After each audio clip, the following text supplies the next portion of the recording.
Hi, and welcome to Soulful Tales, where stories touch the heart and whisper truths we often forget.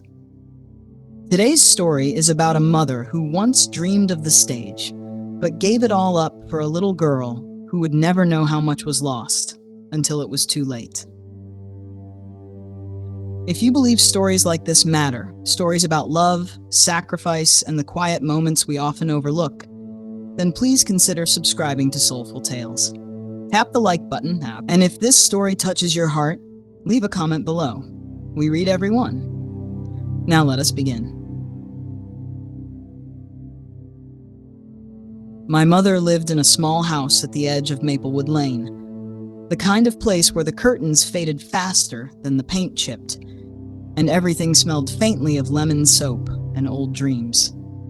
She had lived there for over 40 years. By the time I was old enough to notice, the house had become part of her, and she part of the house. Her hands were in every repaired drawer, every restitched cushion, every crack in the tile that she refused to fix because it had character. As a child, I didn't question why she never left. I didn't ask why she never traveled, or why she had no friends except Mrs. Callahan next door, or why she always smiled a little too long when I talked about my dreams of moving to the city. I just assumed she was happy where she was. But now I wonder if that smile was just her way of saying goodbye to the life she could have had. My mother used to hum when she worked, softly, almost like a whisper to herself. It wasn't until much later I realized it was always the same melody, something haunting and unfinished, like a song that forgot where it was going. One day when I was 12, I asked her where the tune came from. She looked up from the dishes and paused. Then she said, "Nowhere. Just something I used to know." She didn't say more, and I, being 12, didn't ask again. That was the story of my mother. 1,000 songs she never finished, and 1,000 stories she never told. Years later, when I was home from college for winter break, I found a dusty case in the back of the hallway closet. It was a violin, old, beautiful, the wood dark and worn, but still elegant, like it had known greatness once. Inside was a folded program from a conservatory recital. The name, Margaret L. Whitmore, soloist. My mother's name. I remember bringing it out to her, holding it up like a discovery. "Mom, you played?" She looked at the violin like it was a ghost.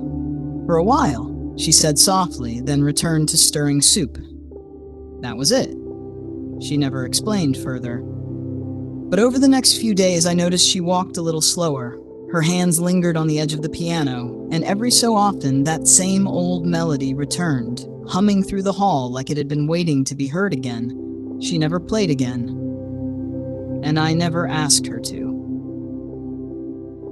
The summer before I moved out for good, I found her journal. I didn't mean to. It was tucked inside a book called Dreams of a Quiet Life. Inside were pages filled with music notes, schedules, audition dates, letters never sent. I got accepted, Carnegie Prep. God, I can't breathe. My fingers shook today, nerves or excitement. Mom cried when I told her, said it was too far, too unstable, too selfish. Then I didn't go. I stayed. I got a job at the library. I can't stop crying. My chest tightened. The pages grew more sporadic after that. I saw a child today at the market. Her laugh made me ache. And then, years later, she calls me Mom now. She has his eyes and a future. I will make sure she gets everything I didn't. I closed the journal. My throat burned. That night, I sat at the kitchen table while she chopped carrots. "I ever tell you I thought about living in New York?" I asked. She smiled faintly. Everyone dreams about New York. And that was all. She didn't need to say the rest. She had once dreamed too. My life in the city. Apartments, jobs, people who knew nothing about the woman with the faded violin case back home. I sent cards, called on holidays, guilt-tinted love. When I had my own daughter, I began to understand how tiring it was, how endless, how invisible you could become. And still, my mother never asked for anything. She only sent gifts, quiet little things, hand-knit socks, a recipe in her handwriting. a music box that played a familiar, unfinished tune. One day, my daughter asked, "Why doesn't Grandma visit more?" I didn't know how to answer, because I had made her small in my world, and she let me. The call came on a Thursday. Her neighbor. She collapsed in the garden. Ambulance took her. I dropped everything, rushed back. By the time I reached the hospital, she was awake, pale, but breathing. "Just tired," she said. "That old body's catching up." But the tests said otherwise. Lung cancer, stage 4. I sat beside her in the hospital room. The air felt heavy with things neither of us knew how to say. "You okay?" I asked. She nodded, then whispered, "I never told you. You were the best thing that ever happened to me. But sometimes I missed who I used to be."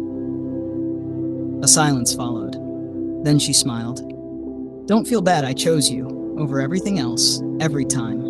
And just like that, she closed her eyes. Not to die, not yet, but to rest. And I sat there, holding the hand of a woman I had known my whole life and somehow never really met. After she passed, quietly, one morning in her sleep, I returned to the house. The yellow curtains still hung, washed pale by time. In her bedroom closet, I found a box. Inside, her journal, sheet music, handwritten, a program from a performance she never got to play, a sealed envelope with my name. Inside the letter, "My dearest, if you're reading this, I'm already part of the quiet. I want you to know I never regretted loving you, but I hope, if you ever feel torn between who you are and who the world needs you to be, choose you. Live loud. Play the song. Be what I never let myself become. All my love, Mom." I pressed the paper to my face and wept. For her, for the girl with the violin, for the woman I never got to thank. At her funeral, I brought the violin. The pastor asked if anyone wanted to share memories. I stood, hands trembling, the room silent, and I played, not well, but with all I had, the same unfinished melody. But this time I finished it, with tears, with breath, with everything she never got to say, I said for her. People remember the loud ones, the bold, the shining. But some people love so quietly, the world never sees them coming. My mother loved like that. She dreamed in silence and gave those dreams to me. And now every time my daughter plays the piano, every time I choose presence over pressure, every time I stop to breathe, I hear her melody. Not haunting, but whole. Thank you for listening to this story. If it touched your heart, please give it a like. It helps more people find these quiet tales. Leave a comment and share your own story of someone who loved you in silence. And don't forget to subscribe to Soulful Tales for more gentle, emotional stories like this one. Sometimes the greatest love stories are the ones that were never told out loud.